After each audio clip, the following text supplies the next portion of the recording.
Did anybody watch the hearings yesterday? I never thought I would hear again in my own lifetime. I was only following orders.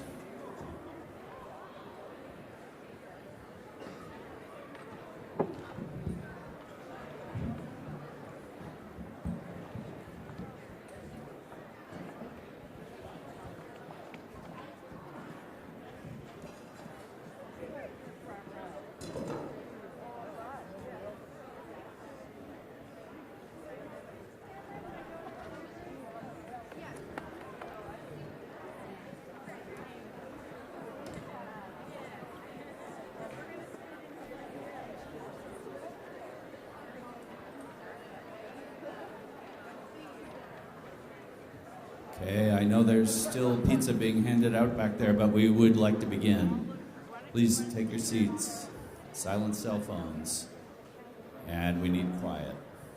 Welcome to Common Hour. My name is Jim Strick. I'm the chair of the Common Hour Committee this year, and a professor and chair of the program of Science, Technology, and Society. Next week is Thanksgiving, so there will be no Common Hour. The following week on December 5th will be the last Common Hour of the semester and will feature a cappella hour with our 4 a cappella groups, the Poor Richards, Kite and Keys, Chessmen, and Sweet Ophelia. Take a break from studying and come hear some great voices. I'd like to thank all the volunteers who stepped up along with this week's pizza servers, Phi Kappa Sigma. Thank you. I'm sure they appreciate it. The Zeta chapter of Phi Kappa Sigma, or Skulls, was established in 1854 and is the oldest fraternity on the F&M campus. They're the first fraternal organization nationwide to accept all men regardless of race or sexual orientation. They're an organization dedicated to brotherhood, their national philanthropy, the Leukemia and Lymphoma Society, and creating men of honor. There'll be Q&A for the last part of the presentation today. Please plan to stay until the end of Q&A. The Common Hour will end promptly at 12:30. Q&A is open to members of the F&M community. We'll take questions from current faculty, students, and staff at F&M. We give first priority to students. Please come forward and form a line at the 2 microphones in the front, and please state your name, year, and college affiliation. Now I'd like to introduce the moderator for today's panel, Dr. Terry Madonna, Director of the Center for Political and Public Affairs, and Professor of Public Affairs, and Director of the Franklin and Marshall College Poll. Thank you, Professor Madonna. Thank you. Good morning, everybody. I'm Terry Madonna. I'm no relation to the rock star. I just want to make sure that you all understand this right from the start. I tell you what, we have an important and fascinating discussion today about impeachment, and we're going to talk just a tad about the history of impeachment and then get into how it will play out importantly in the 2020 presidential election. So I'm going to introduce my 3 colleagues first, and then I will make a few comments about the history of it, and then we'll proceed from there.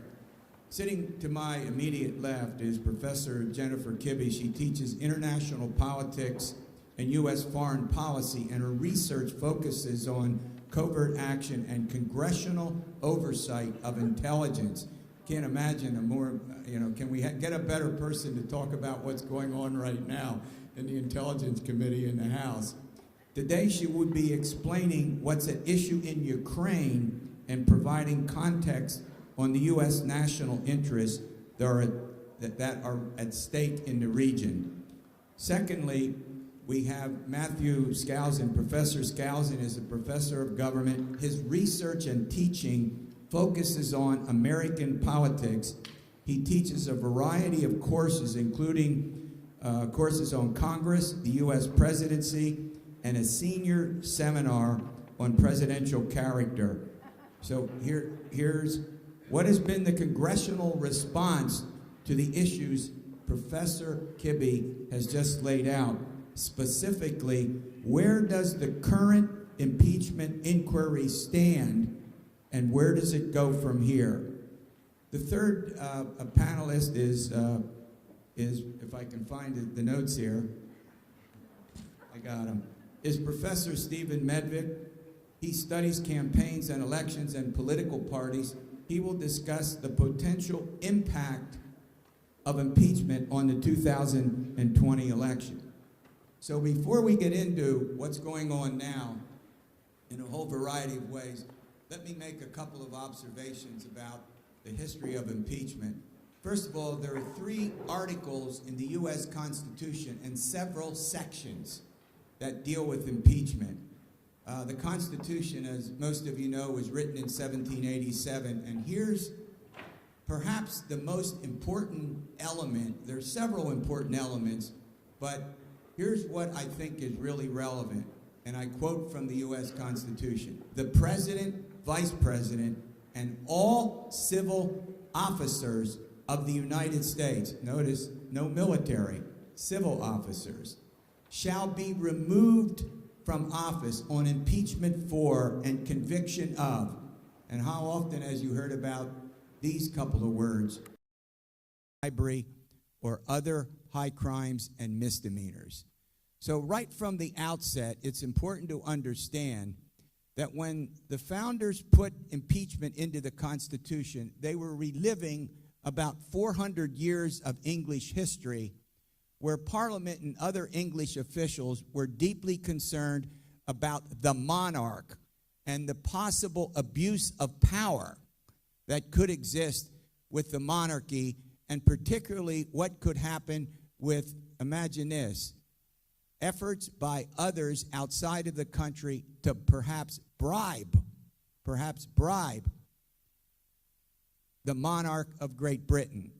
And so it finds its way into our Constitution because of the concern about abuse of power and the possibility of outside intervention into American government and American politics. So let's go to the second basic, and here's what it is. The House of Representatives has the sole power of impeachment. So impeachment doesn't remove a federal official. It doesn't remove a president of the United States. Impeachment, think of it this way, is an article of impeachment is a charge. It doesn't have to be in violation of a law, civil or criminal. It's a charge. If we go back to Andrew Johnson, one of the 2 presidents impeached, he faced 11 articles of impeachment. When we get to Richard Nixon, who probably would have been impeached and convicted, having to do with the cover-up of a break-in to the Democratic National Headquarters during the 1972 campaign at the Watergate complex in Washington, the fact of the matter is that he resigned after the Judiciary Committee made recommendations of 3 articles of impeachment when Republicans went to the Republican president and said, you're out of here because you're going to get impeached and you're going to get convicted. The second president and the second president to actually be impeached was Bill Clinton. He faced 2 articles of impeachment, perjury and obstruction of justice, and all of that had to do with whether or not we know he did. He lied in a civil trial about, and I hesitate to even get into this, an affair he had with an intern in the White House, Monica Lewinsky. So let me put it another way. The House of Representatives impeaches, and then after the impeachment takes place in the House, and by the way, it takes a majority of the House. As we sit here right now, that's 218 votes. 218 votes to impeach. There then can occur, notice how I put this, can occur a trial in the Senate. Can occur. There's no requirement that the Senate hold a trial. But if there is a trial, the Senate has the sole power to do it. Why do I keep saying sole power? It's simple. There's no appeal. If the president, in this case, gets impeached in the House and convicted in the Senate, or any federal official, there's no appeal to what happens. So there have been 19 impeachments throughout the course of American history. 15 of them involved federal judges. And one of them involved a Supreme Court justice. The Supreme Court justice that I just want to mention briefly, his name is Samuel Chase. He was impeached in 1804 and 1805. He was not convicted in a trial in the Senate. There were 8 charges against him. Boy, am I glad you're seated for this. 7 of them had to do with his conduct on the bench, where he was accused of being partisan. One of them, and this is true, he was impeached for being rude. I'm serious, rudeness. So when we talk about the fact that it's anything a majority of the House of Representatives says it is, we really mean that. And so as we sit here today, it's impossible to fully know what will happen in the Congress, and I'm not going to speculate about this. We'll talk about it a little later. But the fact of the matter is that the Constitution lays out in rather specific terms about who's involved in the process, but when it comes to the actual impeachments, it's whatever a majority of the House of Representatives says it is. And the last point I'll make, if there is a trial and there's a conviction by the Senate, if the Senate has a choice at that point, in their verdict, they can say to the individual that has just been convicted of the impeachment charges, you may not hold an office of honor, trust, or profit. Hear what I just said? Honor, trust, or profit.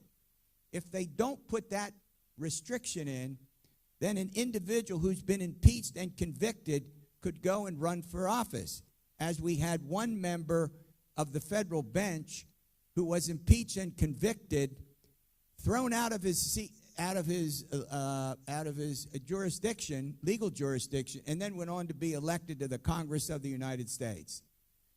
Now, and that's all going to come up with President Trump. Well, you know where that all goes about the presidential 2020 election. All right, I'm done.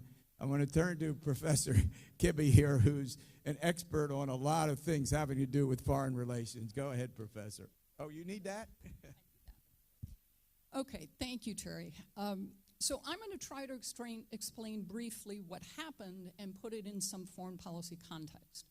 So the charge at the center of the impeachment investigation is that President Trump allegedly withheld a presidential visit and military aid from Ukraine this past summer in order to pressure its new president, Volodymyr Zelensky, to publicly announce investigations into the Bidens and the 2016 election. That is the basic quid pro quo you've heard so much about. The world's now most famous Latin phrase means simply something for something, right? In this case, I'll give you a visit and the military aid if you announce that you're beginning these investigations. And I want to make clear at the beginning, both of those things happened, right, on both sides of it. The question is, were they connected, right, to incur leverage? Now, as many have pointed out, there's nothing unusual about that kind of leveraged deal in foreign policy. The U.S. will often hold back on aid to a country to create leverage on some other issue that it wants, but those always involve issues that are in the U.S. national interest. What is crucially different in this case is that the president is alleged to have used the foreign policy powers of the U.S. government to ask for something that was of personal political value to him. That is the line he's alleged to have crossed. Okay, so why Ukraine? Why does Ukraine matter to the U.S.? So a key part of Ukraine's significance stems from where it's positioned geographically, right in the middle between Russia on the east and Europe on the west.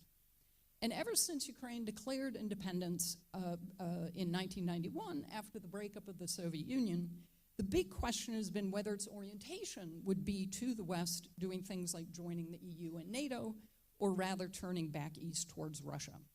And the Ukrainians themselves are politically divided on this issue.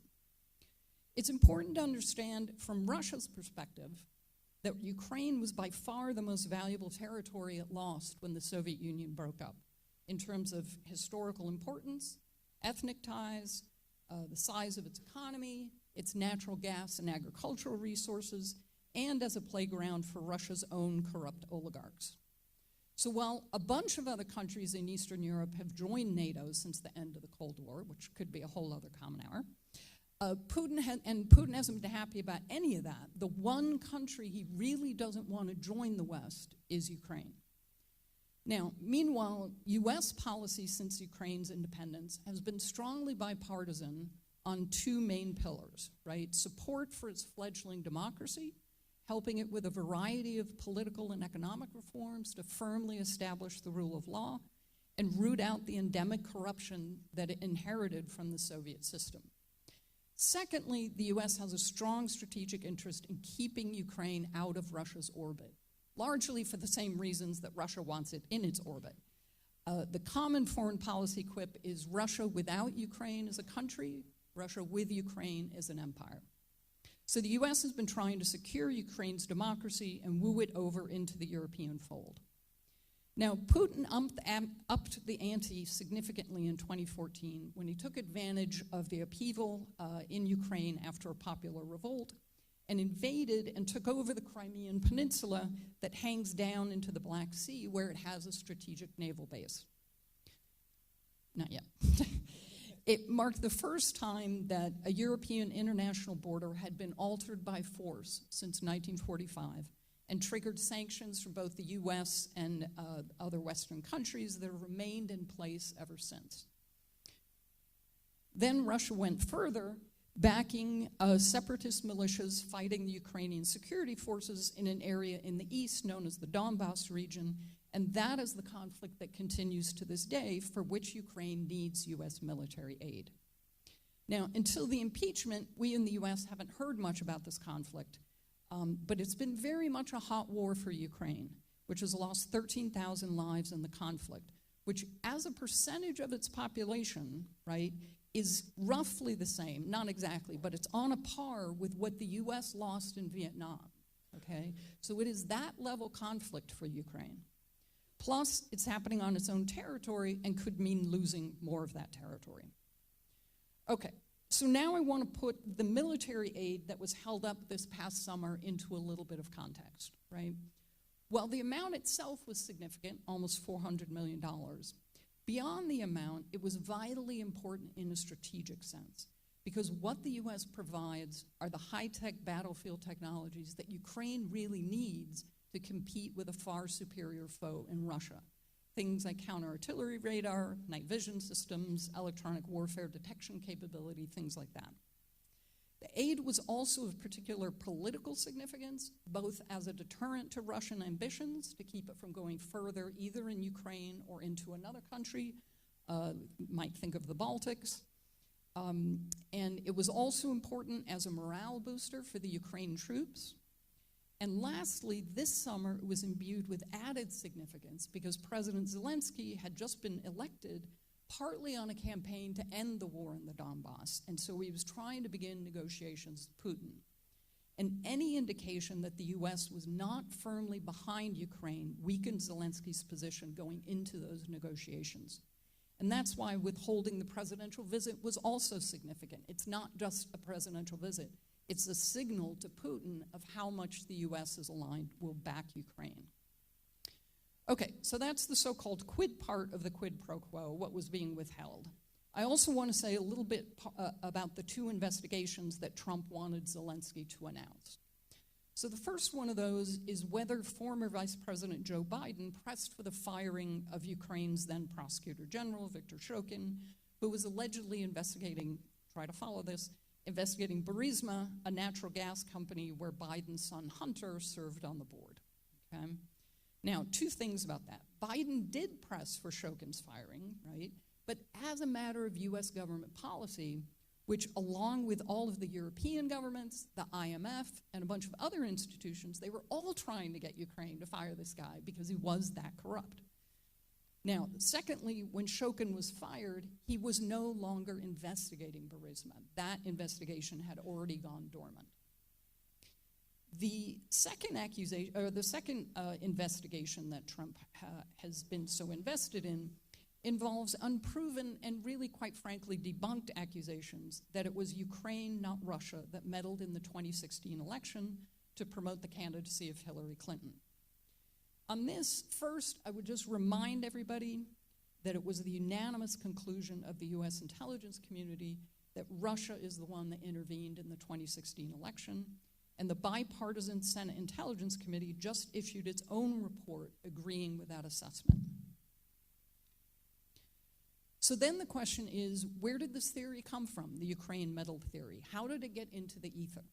And here I would note it was originally pushed by Russian propaganda channels and bot armies in the fall of 2016, and that I believe the first mention of it, it actually comes from Putin himself in a press conference in early 2017.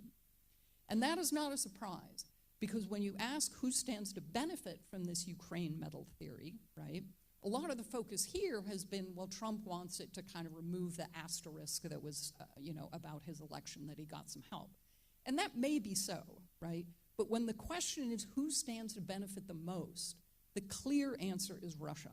Because if Russia can prove it wasn't to blame for the election interference, right, then the US could lift the sanctions that were imposed as a result.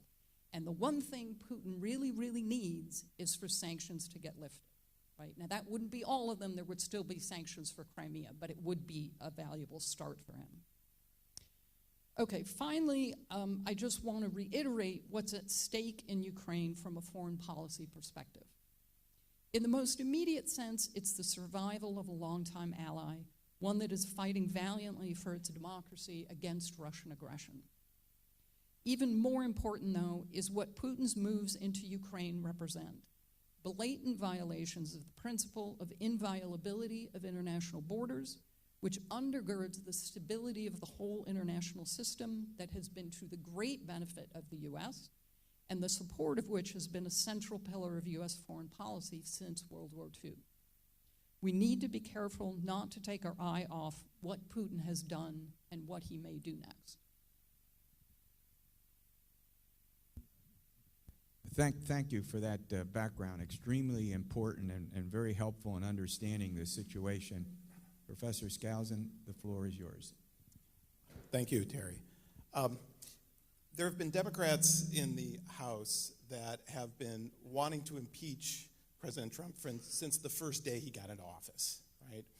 But this has not been the majority view of the Democratic Party or the leadership or Nancy Pelosi. In fact, most of the Democratic caucus has really not wanted to impeach him. We know that when Nancy Pelosi became Speaker on January 3rd this year, she could have immediately announced that we were going to start investigations. She did not. There have been some Democrats that have been pushing hard. One of them is Al Green, is a Democrat from Texas, has put 3 motions on the floor for impeachment, but none of them have gone very far. In fact, in July of this year, he put a motion on the floor, and Nancy Pelosi said, no, we should not go forward with impeachment. This is right before the Ukrainian issue broke.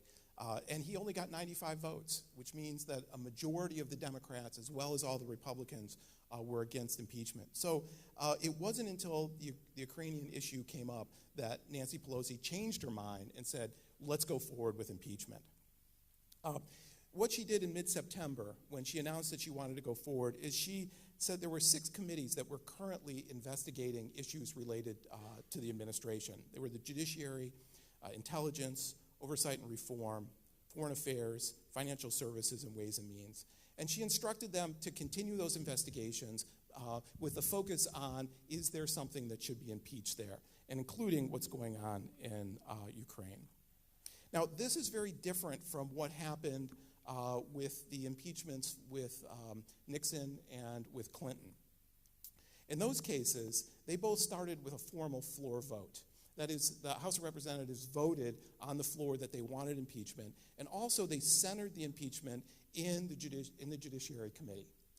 Nancy Pelosi did not do that. And the question is, well, why didn't she do that? And the answer is that the House was in a very different place for this impeachment inquiry than it was in the last 2. You have to understand, with Nixon and with Clinton, they rose out of a special prosecutor and an independent counsel investigation. So in both of those cases, you had either a special prosecutor or an independent counsel that did the legwork for the House of Representatives. They collected the evidence, they did the closed-door depositions, they put everything together and handed their findings to the House of Representatives. In this case, That didn't happen. There was no outside group that was doing this. So the House has to collect that information on its own. And so that's what's happening right now. Starting in July 2nd, the House Intelligence Committee, as well as Oversight and Foreign Affairs, they began holding joint hearings to basically fact-find. And then on October 31st is when there was an actual formal vote in the House of Representatives of how to go forward. And what they stipulated is that the House Intelligence Committee would take the lead. Now, you have to understand that where we are right now is not defining articles of impeachment. That's not their job. Their job is fact-finding. That is, collect the information. So what's happening right now in the Intelligence Committee is that they're holding hearings, collecting as much information as they can. Based on the October 31st vote, their job is simply to collect information. It is not to set up for impeachment, right? It is to see, is there enough information to go forward with impeachment? So what they're charged with is gathering this information, and at the end of their process, they are to write a report. They're also to include all the information from the other 5 committees, and then gather all that information and hand it over to the Judiciary Committee. At that point, the Judiciary Committee will then look at that information, hold hearings, probably have more witnesses that come forward, we'll probably have public testimony again. They're the committee that will actually decide whether we'll go forward with articles of impeachment. So right now, we're just in fact-finding. So the Intel Committee is just trying to gather as much information as it can. Once the Judiciary Committee gets that information, they'll hold hearings, and then based on that, the Judiciary Committee will decide, do we want to write up formal articles of impeachment? And if they do and vote that out of the committee, then it goes to the floor of the House of Representatives, and then the floor will debate that, and ultimately, if a majority on the House floor votes in favor of one or more of those articles of impeachment, then the president is formally impeached. At that point, of course, it would go over to the Senate. How long is that going to take? Well, it's really unclear, right? And there's a real tension here in the Democrats. On the one hand, they want to move really quickly. Right? They'd like to get this done before the primaries. They'd like to get this done as soon as possible. But on the other hand, they want to build the strongest case they can. And by spending more time looking in and bringing more evidence in, they can build a stronger case. So they're trying to thread that needle. There's another issue they have to deal with, and that is the scope. Do we just limit it to Trump and Ukraine, or do we include other things? And more information is coming out every day. And in fact, just yesterday, the UN ambassador to the EU, Gordon Sondland, said that it wasn't just Trump that was involved in this. He implicated, not more than implicated, he said that Vice President Pence is involved. Secretary of State Pompeo is involved. The acting chief of staff and director of OMB, Mulvaney, he's involved. So the question is, do they go after those as well, or do they limit just to Trump? And I think that for right now, the focus is just going to be on Trump because they want to move quickly. So the hope is, well, originally they were hoping to be done by Thanksgiving. Of course, that's not going to happen. Now the hope is by Christmas that they will be done and on to the Senate.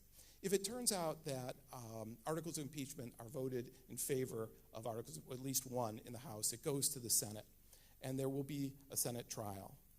What do we know about a Senate trial? Well, not very much. We do know the Constitution lays out that the Chief Justice of the Supreme Court, Justice Roberts, will preside, and that it will take 2/3 of the senators necessary to convict. But what will the trial look like? How long will it last? Will there be witnesses? Who gets to decide what witnesses come forward? What will the examination and cross-examination look like? Will there be a motion to dismiss? Right? All those things are procedures that are going to be decided in the Senate, and the Senate gets to decide.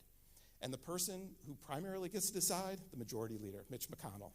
He has broad discretionary powers in terms of how he sets up the trial. So he could set it up so there could be a motion to dismiss 2 minutes after the trial opens, and if 51 Republican senators say that's it, the trial is over, we're done.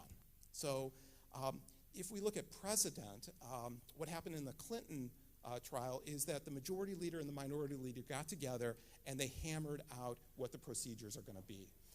It was bitter sometimes in terms of the discussion and debate about how to do it, but in the end, both the Democratic Party and the Republican Party said, these procedures are all right. And there was a famous vote taken on that, and it was 100 to nothing, saying these procedures are okay.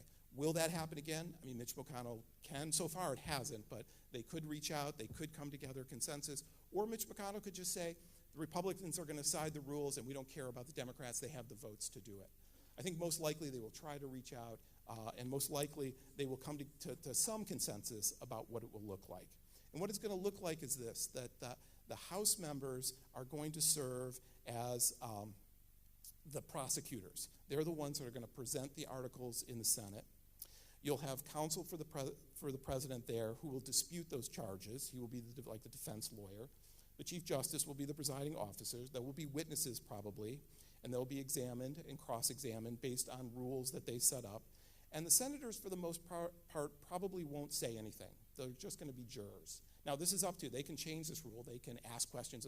Most likely, they probably won't. They'll be acting as jurors.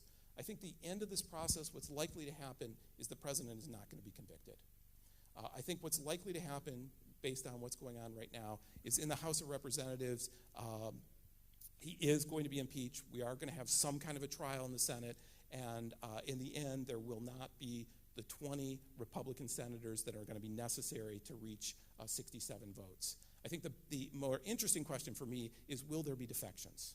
And if there are defections, how many? I mean, right now, I would say there are 3 potential defections. Mitt Romney, Susan Collins, and Lisa Murkowski are the 3 most likely that might switch.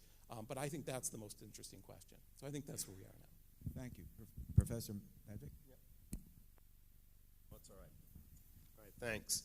So my task, I think, is to talk about the effects of impeachment and to really largely speculate on what may happen in 2020 as a result of impeachment. I think a good place to start there is to think about public opinion about impeachment. And there's a ton that could be said about this, so I have to cut most of it. But if people are interested in why there's such partisan division in terms of views about impeachment, we could talk about that during Q&A. I thought maybe I'd start by comparing where people are today, where public opinion is today about this impeachment with where people were for Nixon and Clinton. So what I've got here on this chart is just what public opinion was, what the level of support for both impeachment and removal at the beginning of the inquiry and then at the high point of during the process. So what you see here is that support for impeachment and removal of Trump is exactly where it was for Nixon in February of '74 when the inquiry started. I'd say a couple of interesting things about this table. One, you'll notice that for Clinton, the high point was before the official impeachment inquiry started. So a month before the inquiry started, there was 35%, I think, support for impeachment and removal. By the time the process started, it became a lot more unpopular, and it never got back up to that level. By the time Nixon was on the eve of resigning, there was 58% support for impeachment and removal. And that's a pretty low number, actually, if you think about it. I mean, the evidence was clear. He resigned. But only 58% supported impeachment and removal. And I think that suggests that the public is pretty cautious about using impeachment and even more cautious about removal through impeachment.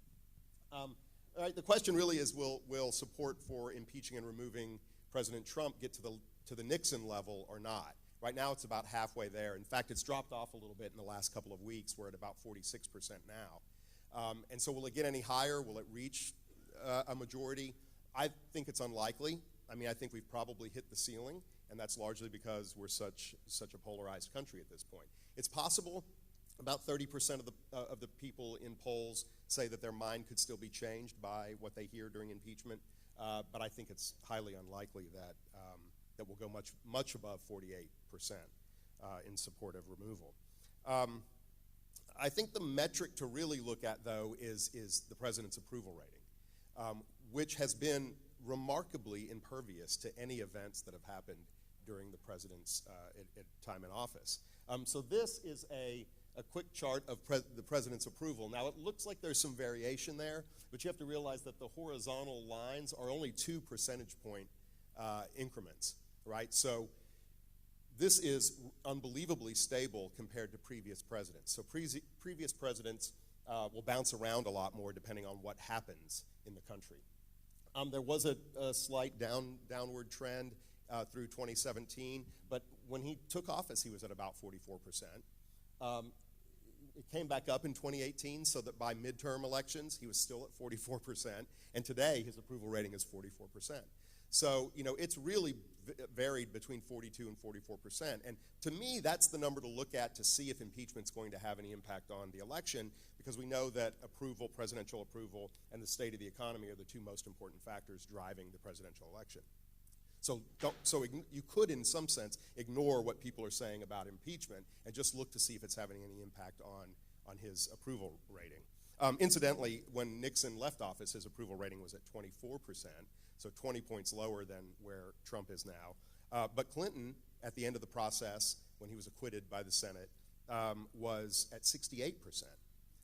24 points higher than where Trump is now. So impeachment really took a toll on Nixon. Obviously, he left office. Clinton benefited from it. It was an unpopular impeachment, and he actually benefited from it. Okay, so another thing we could do is to look at subsequent elections that came after impeachment, and see what the results of those were.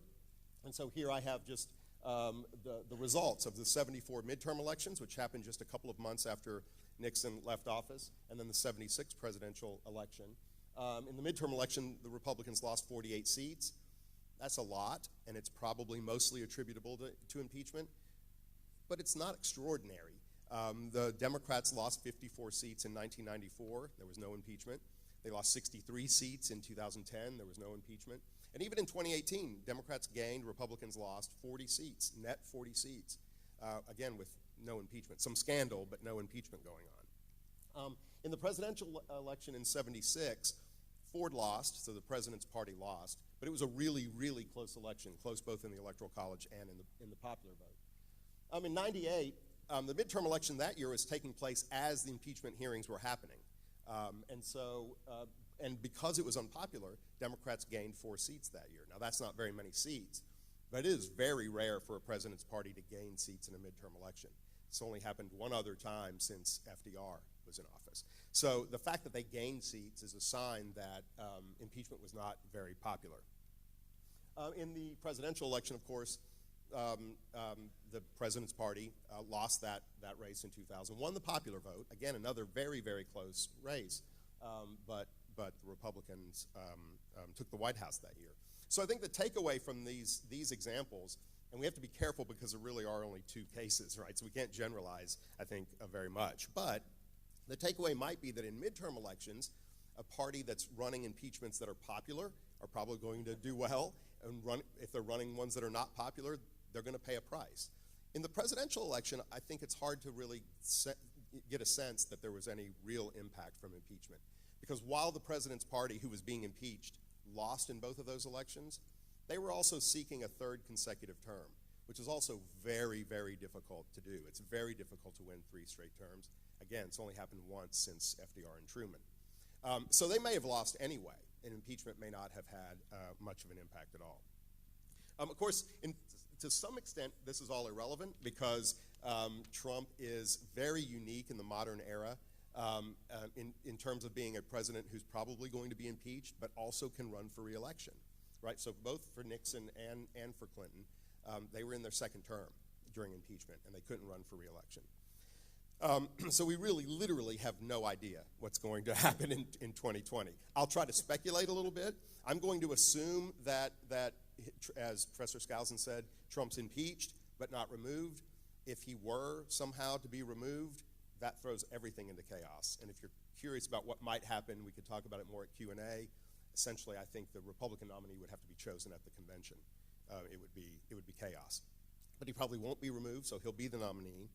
And so again, I'd say take a look at the approval rating. If the approval rating doesn't move much, then impeachment's probably not going to have much of an impact on the election. And even if it does have, in the short term, some kind of impact on approval rating, that effect is probably likely to dissipate by the summer or the fall.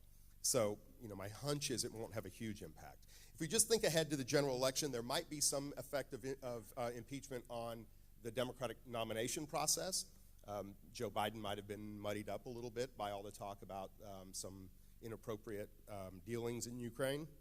But if we just think ahead to the general election, I mean, what I think was likely to happen is that the impeachment will motivate the bases of both parties to turn out in large numbers. Both parties are going to be angry about the impeachment process, because if it's in fact the case that he's impeached but not removed, Democrats are going to be mad at the Senate for not removing him when they think the evidence is clear that he should be removed, but Republicans will be mad that the House impeached him in the first place, right? So both bases will be angry, they'll be frustrated, and they're likely to turn out in large numbers. If we think about swing voters, what effect could it have on swing voters? Well, there aren't very many of them to start with, but the few that are there are probably paying attention, and the impeachment could have some impact there. So to the extent that there are swing voters somewhere, undecided voters in some of the key battleground states, impeachment might have some kind of impact on them. And in a really close race, that could be the difference. I think ultimately impeachment, the effect it'll have on the race will be to change the messages of the candidates, and in particular President Trump. There's pretty good evidence that if a candidate primes voters to think about the issues that benefit that candidate, they'll do better in the election, especially in a very close race. And so classically, we would say that an incumbent president during good economic times should only talk about the economy and nothing else. In bad economic times, the incumbent should change the topic, change the subject. And it's the reverse for the challenger. President Trump probably won't follow that blueprint, so he's likely to talk about impeachment no matter what. But to the extent that the economy is strong, that would be a mistake. I think he should only talk about the economy, but he won't be able to help himself. I mean, he's a grievance candidate, and so he's likely to complain about things that have happened to him, and he's likely to complain about impeachment. The effectiveness of that message may turn on something else Professor Schousen said, which is, what's the vote in the Senate like? Because if it's a straight party line vote, he'll be able to say, look, this was just a partisan witch hunt. They're not going to get to 67 votes, but if they got to 52 or 53 votes, the fact that a majority of the Senate, all Democrats with some Republicans, voted to remove the president, I think undercuts some of the argument that he'll want to make by using impeachment on the campaign trail. In the end, ultimately, I think impeachment won't have much impact. I think, by the time we get to the fall, I think it'll be long forgotten for many voters. That doesn't necessarily mean it's not worth doing. So I don't think this is a waste of time. I think if you think that the president has abused power or done something that rises to the level of a high crime and misdemeanor, then it's incumbent upon the House to act on that. And so it's worth doing as a marker for history, whether it has much impact in the upcoming election or not. Yeah, thank you. Just one quick comment before I ask if my colleagues if they have any other questions. The fundamental aspect of this is simple. 84% of Democrats support impeachment. Only 11, 12, 13% of Republicans do. So you can see how the polarization and the partisanship that both of these folks have commented on earlier are really playing a significant role, which why the Democrats can move ahead without much fear of reprisals within their own party. And that's an important aspect of this. And similarly, Republicans will oppose it because their voters do, particularly in the congressional districts where there are fewer and fewer competitive districts. Anybody else want to comment on anything that's been said before we go? You're looking like you do. No.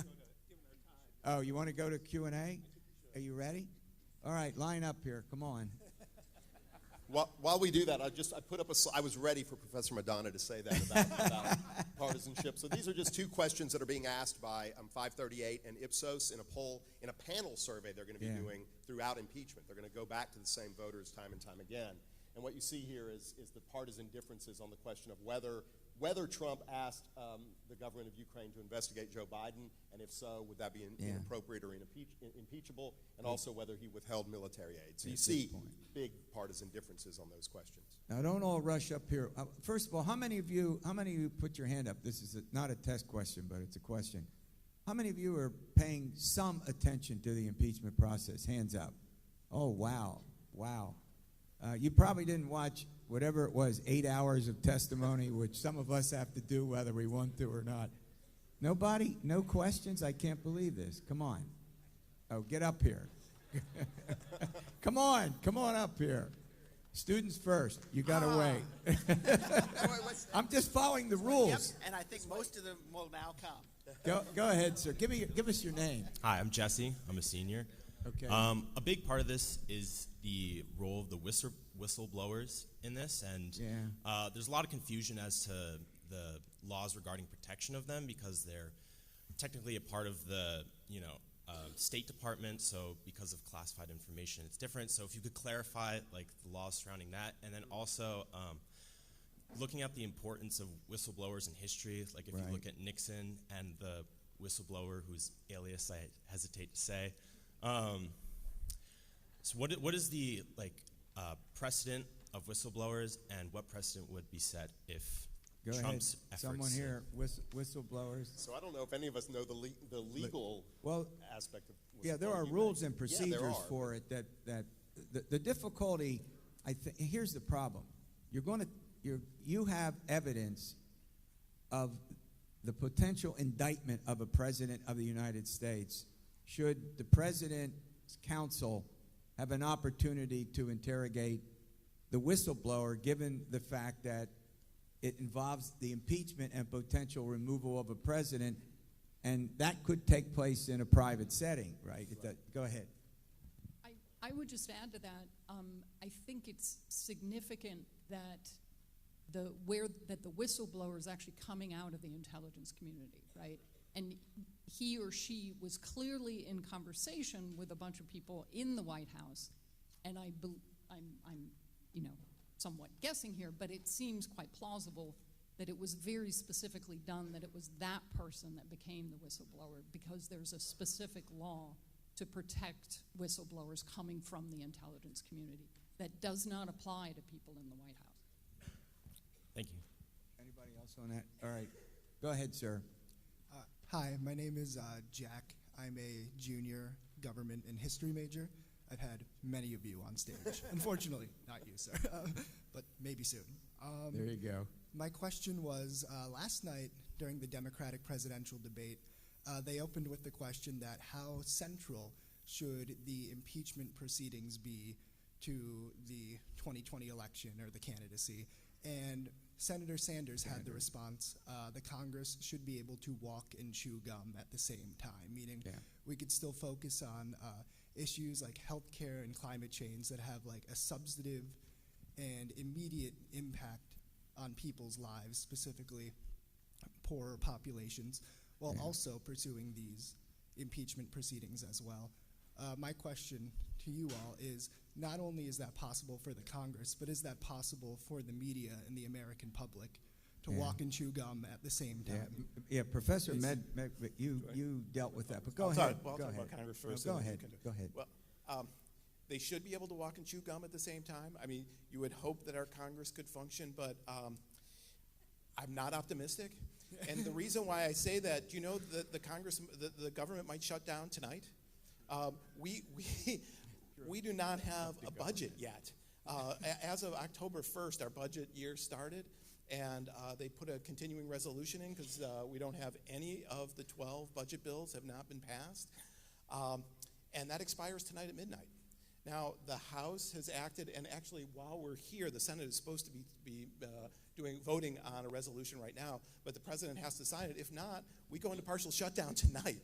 So we're having trouble functioning just with the basics. So I'm not too optimistic that we can actually address those more serious issues, at least in the short term. Yeah, I'd just say that on the media side of it, if Congress can't do it, the media is even less likely to be able to do it, and it's because of the incentives that the media has, right? I mean, they need readers and viewers, and they give the audience what they think the audience wants. Now, I mean, if you dig around enough, you can find a lot of good reporting on all sorts of policy areas, but the mainstream media is going to cover this once in a lifetime for some journalists, story, and they're not likely to focus on much else. We'll go back to the bigger question. Typically, and here's what's really unusual, President Trump's job performance on the economy is 50% positive. I think the last time I looked a couple of days ago was 52, 51, 52% positive. You have to look hard since we've had scientific polling to find a president whose job performance is in the 50% range who doesn't win re-election. And it doesn't seem to matter right now in the context of what's going on. But great question. Go ahead, sir. Hi, I'm Ethan. I'm a public policy and film major. I was wondering if somehow the impeachment proceedings drag on past the midterms and there should be a shift in either who the majority is in the Senate or even in specific members of the House, should it shift back to Republican House, what would the procedure be if it was then a momentous If it goes beyond the presidential election? If it goes beyond the presidential election, and or if he doesn't win re-election per se. Yeah. Anyone? No, Anyone? I mean, it won't. I mean, they're going to wrap it up soon. I think the question so there won't be a change in the makeup of Congress. Mm-hmm. But in some ways, I think the interesting question about timing is whether it bumps into the first part of the Democratic nomination phase, because you can imagine McConnell saying, okay, we need a little time to get our act together, and we can't really start this until February 2nd. February 3rd is the Iowa caucuses, and February 11th is the New Hampshire primaries. And so if they're holding a trial in the Senate in the first week of February, all the 6 senators running for president won't be on the campaign trail. They're going to have to be in the Senate, and that could affect, at the last minute in a close race, could affect what happens for Biden, Buttigieg, the rest who can stick around. Right? Well, there is the possibility that they don't have a trial this year. I mean, I think it's unlikely, but you think about what Mitch McConnell did in the last year of Obama when they had a Supreme Court nominee. He just said, it's an election year, too close. We're just going to put it off a year. There's nothing in the Constitution that says how quickly this trial has to happen. So it could. I think it's unlikely, though. Yep, good point. Go ahead, sir. First, give us your name. Good afternoon. My name's Ian. I'm a senior. I'm remembering, because I'm seeing this graph here, a lot of folks don't believe that the private discussion that the president had with Zelensky was as severe as the Democrats are making it out to be. Because it was a private conversation, it's hard to corroborate all the details. But we have a public recording of Trump on October 3rd, publicly calling for China to investigate the Bidens. And that's not necessarily quid pro quo, but it's still the president asking for a foreign nation to get involved with our political system and our electoral system. So I was wondering, why is that less of an issue? One of you, go ahead. Go. Quite frankly, I have the same question. I'm not sure, and I'm interested in what you guys have to say. I don't know why that has gotten sort of, I assume it's because it's part of, we want to stay focused on this ball, right, and not get too, but to me that seems like an important extra ball to bring into the game. But I don't know why they haven't pursued it. Well, I mean, I think why they haven't pursued it is exactly why Professor Kibbe said. I think the reason it's not a bigger deal is I think sometimes the president says things that are so unbelievable that people just don't believe them. I mean, it would be like somebody saying, walking into a bank and saying, I've got a mask on, I'm going to rob this bank, everybody. And people would be looking around going, nobody ever announces that they're about to rob a bank, right? They can't really mean that they're going to rob the bank. And I think that's what's happening here. I mean, when he says it out loud, they just think he can't mean that. Now, when the president says something, we should take it seriously. But this has been happening now for 3 years. If there's a trial, do you think they'll admit that as evidence? Doubt it. Okay. It is interesting that before the Ukrainian thing came up, you probably don't remember this, in June, a reporter asked Trump that if a foreign national gave you dirt on an opponent, would you take that? And Trump said, absolutely. And the Ellen Weintraub, who is the head of the Federal Election Commission, was asked about this. Was asked, is it legal? She said, no, it's not legal. Let me read what she said, quote, "It is illegal for any person to solicit, accept, or receive anything of value from a foreign national in connection with the U.S. election." So Trump just asking, I mean, I don't know what else you could say. All right, thank you. Thank you. Go ahead, ma'am.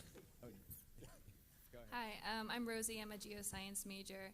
So I watched several hours of the testimony yesterday and then also the Democratic debate, and it was a lot. And there's a thread that has run through all 5 of the Democratic debates thus far about Trump, and one candidate, a couple candidates have brought up that every time we talk about Donald Trump, he's winning. And so, I understand the hesitation with Nancy Pelosi and other elected officials to get into this, because the worry might be that the more attention we drive towards Trump, negative or not, that could, change the outcome of the election, where maybe we're not talking about him as much. So how much of a credible risk do you think that is that will drive Trump to the forefront of the next election? None. I mean, it's a good question, but the president, the incumbent president, is going to be the focus of a re-election campaign. You can't there's nobody that doesn't realize that Trump is president, right? So you're not reminding people, you're not really driving them toward him. I don't see how you could run a challenge to a sitting incumbent president and not make it about the president and what the president's done. If you're a challenger, what the president's failed at, right? It has to be about the president. So I get their point, and in a debate among Democrats to be the Democratic nominee, they don't want to spend a lot of time talking about Trump when they could be talking about their own views, and that's a fair point. But I don't think that there's in some way they're going to encourage people to vote for Trump by just mentioning his name.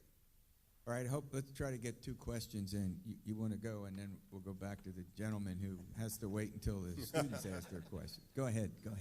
Hi, I'm Nadezhda Ivanova. I'm a first year, and I am just curious about how the impeachment process is affecting the situation in Ukraine now, and any further relationship between the U.S. and Ukraine.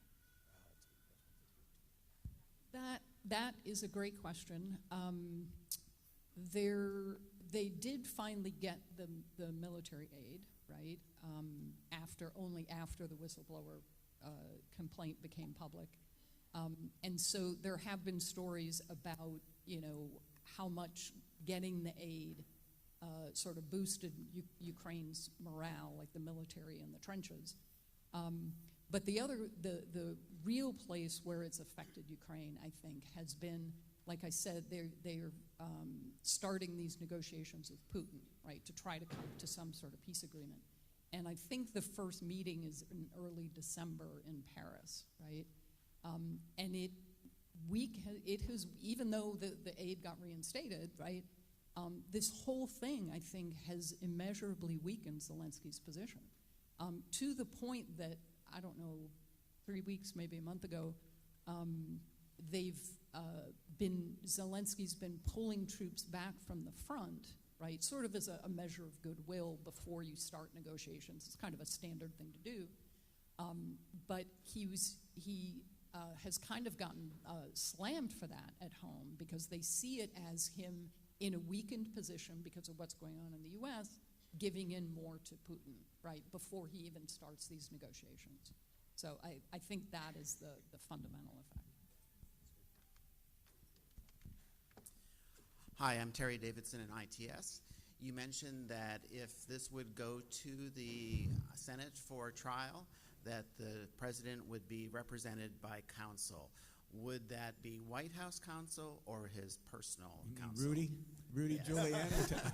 Somehow I don't think it's going to be Rudy Giuliani. Who can guess on that one? I mean, the answer is it could be anybody he wants to have as counsel. Yeah, but he's most likely to get someone with some experience in terms of dealing with the kinds of issues and yeah, but who knows? I agree. Who knows? Go ahead, sir. Hi there. My name is Jason. I'm a junior public health major.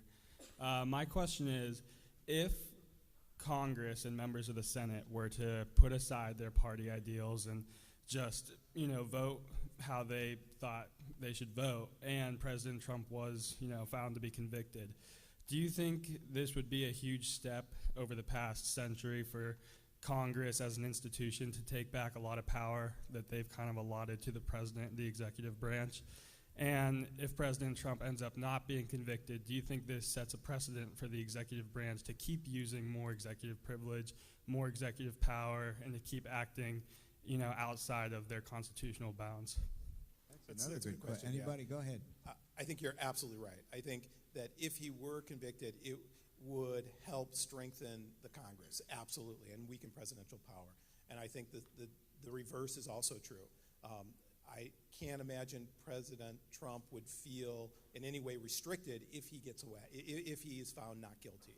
I don't think he would use this to chasten himself, to reduce the amount of power that he had. I just want to add, while I agree with that, what I do think it would do is it serves an important precedent for presidents after him, right? It won't affect Trump, but it would set an important precedent for after that. Yeah, and I agree with that too. I mean, I think that, you know, once the formal inquiry started, I mean, he started to tweet dozens and dozens of times a day. Like, you could see that there was, I don't know if it was panic, but there was a very quick response from the White House to push back against impeachment, and there always has been, because it's a mark in history, right? I mean, there have not been many presidents to have been impeached, and everyone that's been impeached has done something pretty bad. He doesn't want to be in that company. And so I think no president wants to be, and so going through it, this is what I said before, even if it has no political effect going forward, it's an important constitutional thing to consider. Whether you think it's valid or not, it's worth doing, because the Congress has to exert itself when a president does anything that many, many members of Congress think has stepped over a line. Yeah, and in terms of the interaction between the executive branch and the legislative branch, in terms of what's going on, you go back to Richard Nixon, obstruction of justice, and Bill Clinton were all part of the mix. So I would be stunned if, because he's ordered his subordinates, people who work for him, not to appear. Some of them have done so in spite of what the president wants. The members of Congress, Democrats, are obviously going to say that's obstruction of justice. I'd be surprised if that were not one of several impeachment charges: contempt of Congress, abuse of power. You can go through the list of, and we're just saying they're potential. Are you telling us we're done? I am. Great questions. Yeah, can we fabulous. thank our speakers one more time? Thank you.